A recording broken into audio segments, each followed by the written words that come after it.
Napakahirap na nangyari kay Pedro.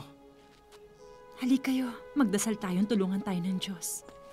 Pero sandali, Rhoda, wala kayong ibang gagawin? Magdadasal na lang kayo? Anong walang gagawin? Joy, mahalaga ang panalangin. Yun ang pinakamainam na gawin. Rhoda, matanong ko lang, totoo bang sinasagot ng Diyos ang mga panalangin niyo? Kung minsan, tiyak ang sagot niya. Talagang makapangyarihan ang panalangin, Joy. Ikaw ba nagdadasal? Ako kasi, Rhoda, sinaktan nila si Pedro at kinaladkad papunta sa kulungan. Kailangan gumawa tayo ng totoong aksyon.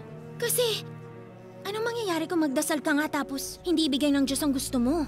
Alam mo, pag ganun kasi, naiisip ko na yung gusto ko pala, hindi kasing halaga ng gusto ng Diyos. Kaya sa Kanya ako nagtitiwala. Sabayan mo kami magdasal, Joy. Mas mainam kung mas marami magdadasal.